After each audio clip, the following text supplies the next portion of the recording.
Ayan, that kind of life. And there are creatures of all shapes, sizes, and colors everywhere. But most of them, we never really see. And for those that are eating, let's talk to my class over there. Come on down, guys. Come on, run. But they are very obvious in the wild. That's why they are easily caught and eaten.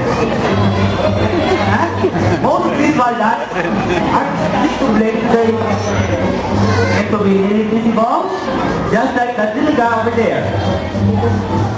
I bet you didn't even know he was there. Pero, kanina pa sila dyan. Ayan. Okay, Mang. The little friend there is a Philippine capsule. And his name is Walu. Well, Walu is nocturnal, which means he sleeps during the day and he's out at night. Yeah, he looks a little bit bigger right now. But he always has to wake up for a night thing to see what got there. Wow, a mealworm. Yum, yum. You know, guys, Walu is not the only one up at night.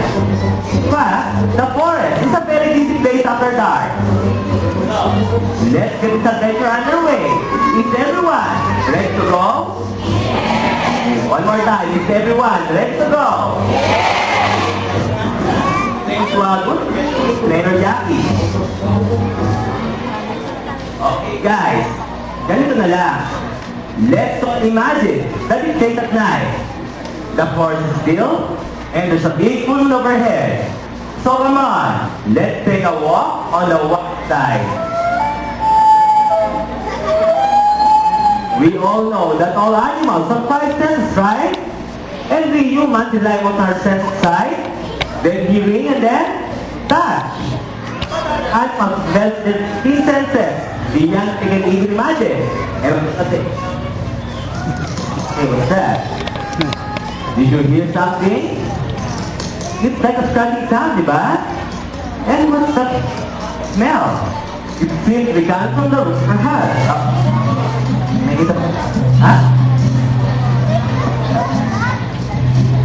That? Oh, there you are. This bird creature is a bouncy bear, and his name is Curly. You know, guys, Steve is like dark places of fire. Nothing. And he uses that musky smell to mark his territory. Just like Walu, he's busy at night finding food, so their eyesight is sensitive in the dark. And speaking of food, he loves foods like, wow, banana. Now, let's see Curly how to find a tasty treat by using his sensitive sense of smell. I've got 3 bubble cups here. Okay. Banana. And I'm going to hide a treat out of this bubble cup. And he's just take it out. This is going to tell us that the pot is nana by flipping the bubble cup by its fold. Okay guys, subukan natin ha. Ayan. Okay, Curly.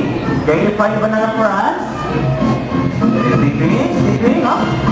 Hey, he found it! Great job! Okay, but to make sure, let's try it one more time. But now, let's make more difficult for Curly. So, going to want one more cup? Ayan. And now tell me, where do you want to place this other piece of banana? Sa cup number 1 or 3? 3? Hindi daw, ayan. Okay. So, go ahead, Curly. Try it again. Sleeping.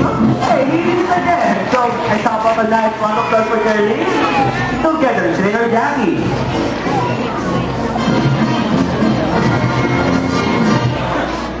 Now guys, ask mo kayo.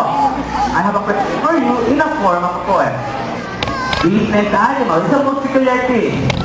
She can fly, she can swing, but she doesn't have feathers or build a nest, and she hangs upside down in a tree to rest. Anyone know what kind of animal this is? That's right, it's a bat, or so is flying mama. And this is Yuri, our jackfruit bat. Some people think that bats are chef masters. Are they? Yes, you're right. Yuri here is a very gentle creature. Actually, she eats fruits. She uses her wings to fly and moves to the branches looking for fruits and berries. Can you trust me on that?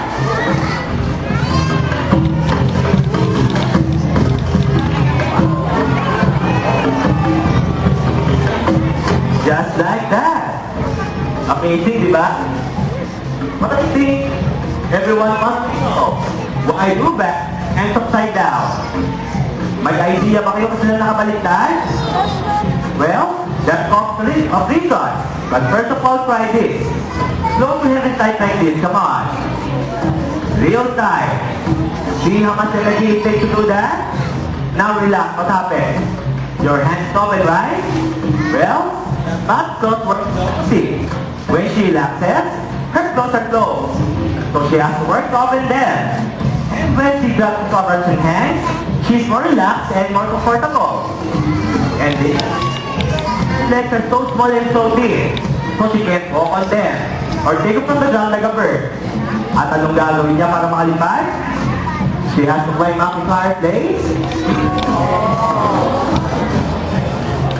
Okay, a bit higher, Yuri.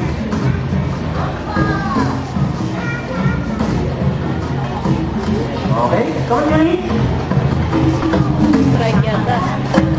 Okay, just wait for Yuri.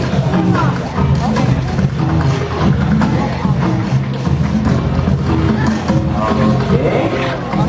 What's that? We can see. Ate, they're gonna show us light. Ayan, at kapag nakastart na siya, she actually falls to fly. Wow, just like that. So guys, palakpan man natin si Julie.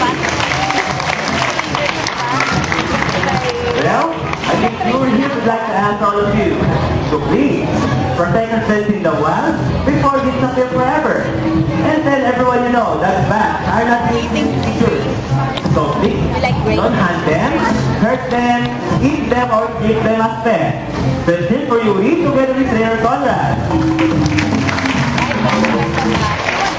Okay guys, this next animal that I'm going to present to you is one of my favorite friends. But, it's feared by many humans for no good reason. Hindi ko alam kung bakit eh. Maybe because she moves silently in the forest, slithering from side to side, with tongue darting out, eyes never close. Everyone knows what animal this is? Well, she's right. So meet my friend. Snake!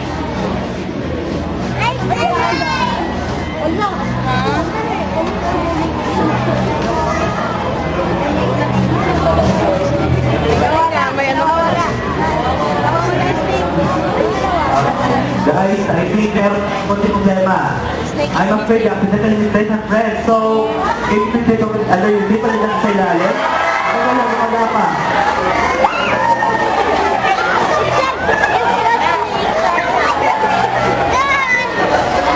Okay guys, the last time we saw her, she was inside, may black backpack.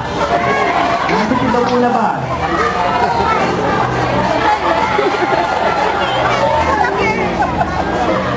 Ay, hindi ka narinig.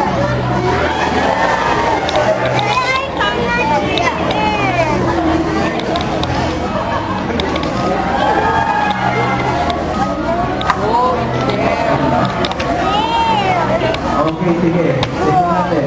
Inside the bag. What's it yan? Wala?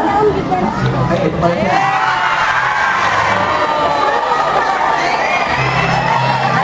This is Leia. Our meeting is a python. You know guys, python is the world's longest snake. Up to 9 meters long. But they're not venomous and not aggressive. So if it's a python, just leave it alone. And it will get up the way as quickly as it can. But guys, if you think it's just a dumb snake, well, think again. Because we also have keen senses that we humans can only dream of. Maliwanag natin kay Roland, ha? Ayan. Napapansin niyo ba yung dila niya? Malabas-labas, di ba? Well, she's sticking her tongue out because she's smelling the air with it. Try that sometimes. Ang hirap, di ba? She can hit from the tiny hole in her upper lip. Ayan. Can you do that? Beautiful heart. Ayan, napakaganda, di ba? Well, It happens to blend perfectly to her environment. Just like a tree branch over here. And that's what we call camouflage. Now guys, makitanong naman ako sa inyong lahat. Kasi most people think that snakes are different slimy. Are they? Ha? No? Different size ba sila? Let's No? touch it. Yes? No, Let's touch yes, it. ano ba talaga? Naku po, parang magkamay ba yata kayo ng sagot ah. Okay, ito na lang. What I think of visiting a brave volunteer from the... Come on! Me! Brave volunteer? Me! Ayun na lang tayo. Volunteer! Here! Hello, ma'am. Me, please! Big girl na siya. Yes, crazy audience. So, ano po pangalan nila? Ara, kay Tara. Ako ba sa snake?Aka? Here na lang! Mali na, nagsasabi na ngayon. Me! Okay, ito na lang. But let's see, you can help me to recover that fear. Okay, but for that, we're going to play a little game. We're going to present 3 items, one at a time. Then you're going to give them a good feel. Alright? And after that, you choose which one is the real name. Madali lang, di ba? Huwag madali lang yun, pero sana. Huwag tayong 3 items. Okay lang ba? Nakapilip ka? Okay lang, may katatawag ka? Afraid of that. No, kung walang tiwala ang Espiola na. Pero huwag ka pagkalala. Nag-prepare naman ako na blindfold para sa'yo. Pero Sara, pag isutin to, can you step right here in front of our stage there? Okay.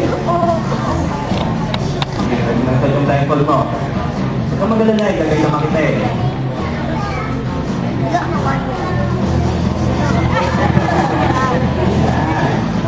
Ayusin mo lang ha, babawal ang konti.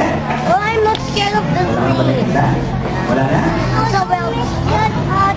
Wala na. Diba? Pakakita siya ngayon. Okay. Okay na? Ayun, ayun, sabay ito. Okay, dito ka lang. Ayan. Okay na?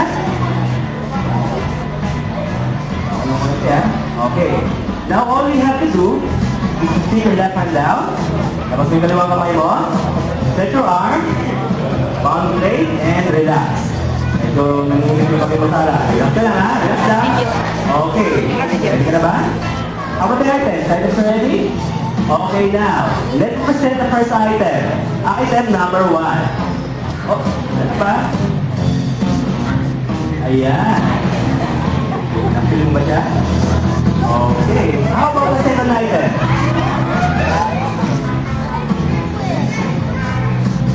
Alright. And finally, the last item. Item number 3. Diba?